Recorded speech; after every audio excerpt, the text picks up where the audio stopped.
Abang Maja Saur Manalu. Siap, Pak Tommy. Bagaimana proses masuk ke PDIP walaupun Abang sudah sekian lama atau cukup lama menjadi simpatisan memperjuangkan kepentingan partai ini, tetapi bagaimana, saya minta sedikit cerita Abang bagaimana masuk ke partai ini. Apakah susah atau lancar-lancar saja karena Abang sudah berkontribusi di partai ini gitu. Baik Pak Tommy, PDIP itu kan partai, boleh saya katakan partai terbesar di Republik ini. Ya, ya. Tentu partai ini juga punya jaringan paling luas, Pak. Ya, ya. Bayangkan pemenang pemilu 2 periode. Ya, ya. Ya.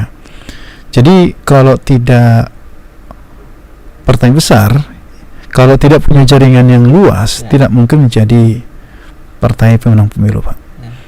Dan saya yakin, yang saya rasakan, kader-kader sebelumnya juga selalu mencari atau melihat siapa kader-kader yang kira-kira cocok, Ya. yang bisa bekerja sama membesarkan partai ini, Pak Tommy. Ya. Jadi kalau pengalaman saya, tidak sulit menjadi kader PDIP, asalkan tadi setia Setia. terhadap Pancasila, Ya, ya. Undang-Undang Dasar 45, Ah, NKRI tentunya, sama menerima keberagaman itu. Ya saya pikir partai itu juga sangat welcome. Oke. Siapa yang tidak mau kadernya bertambah untuk mengurus bangsa ini? Ya itu Pak Tommy. Oke, Bang. Sepengalaman Abang ya. Siap. Itu memang tadi ada beberapa variabel ya, setia dan mau memperjuangkan 4 pilar tadi ya. Tapi apakah dalam proses penerimaan itu Abang dan kawan-kawan politisi baru yang mau bergabung itu ada proses seleksi tidak di partai itu? Saya pikir kalau proses seleksi itu tetap tidak perlu ada seleksi misalkan secara tertulis atau wawancara, tidaklah. Ya, memang tidak. Maksud saya untuk mengetahui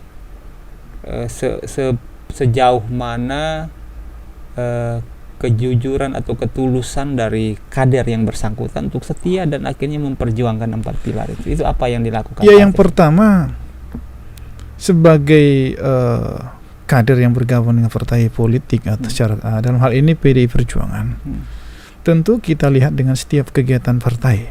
Ya, ya. Tentu kalau saya bergabung dengan PDI Perjuangan, partai juga akan melihat performa saya sebagai kader.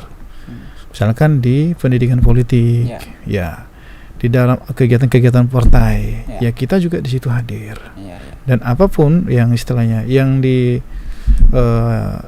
dilaksanakan, program kerja yang dilaksanakan PDI Perjuangan, kalau itu menyangkut kita juga, ya kita terlibat di situ, Pak. Jadi kita nggak pernah menjadi kader, tetapi dalam tatanan pelaksananya itu nggak setia, kan gitu, Pak. Oke, siap, baik.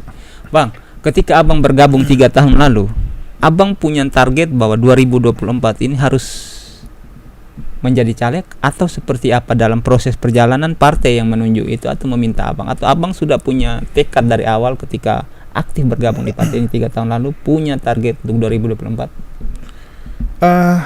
Tentunya, Pak, kita juga sebagai warga negara yang mencintai negara kita ini, kita diberikan sebuah mungkin nilai plus oleh Tuhan ya, melalui pendidikan atau pengalaman, atau karakter yang kita punya. Ya sayang juga kalau kita tidak manfaatkan itu untuk negara, Pak. Dan kebetulan salah satu salurannya adalah di partai politik. Ya, di partai politik kita perlu bergabung di partai politik untuk menjadi masyarakat yang berkontribusi terhadap negara ini, secara khusus di legislatif. Ya, itu wajib. Jadi kalau kita bergabung di sebuah partai politik, secara pribadi saya tidak bergabung hanya kader begitu saja. Ya. Tapi walaupun misalkan dalam perjuangan ini kan selalu ada hasil yang sesuai dan tidak sesuai. Ya. Bagi saya itu tidak masalah. Sebagai kader PDI Perjuangan ya kita harus setia dan komitmen. Karena pengabdian terhadap bangsa ini bukan hanya di DPR, Pak Tommy. Ya. Oke, Bang. Ketika ingin menjadi caleg, khususnya di Dapil 4 Sagulung, itu Abang yang menawarkan diri atau partai yang menunjukkan? Tentu di sini namanya kedua belah pihak itu harus. Ya, tentu ini kan partai PDIP, partai yang besar. Ya. Tentu PDIP juga tidak sembarangan untuk menerima bacaleknya. Ya. Tentu ada semacam seleksi secara internal.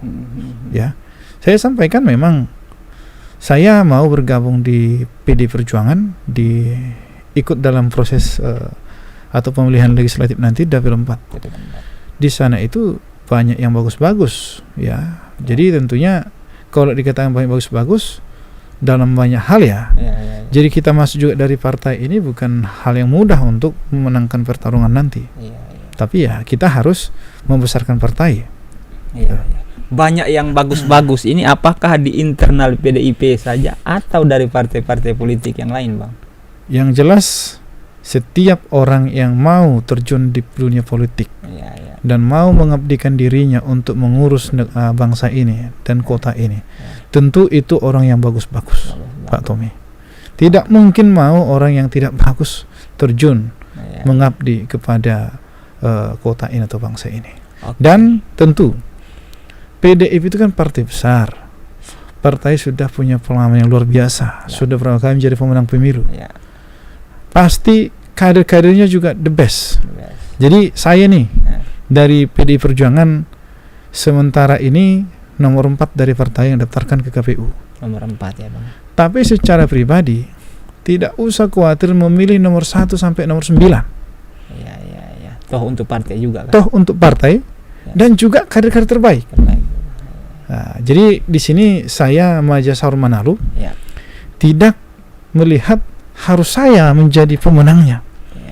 Yang saya inginkan partai PDI Perjuangan betul-betul dapat menjadi pemenangnya. Ini saya sampaikan kepada teman-teman yang maju di Dapil Sagulung. Oke, Bang, sebelumnya petahana dari PDIP di Dapil 4 sudah ada? Sudah ada. Berapa orang, Bang? Satu orang. Satu orang ya.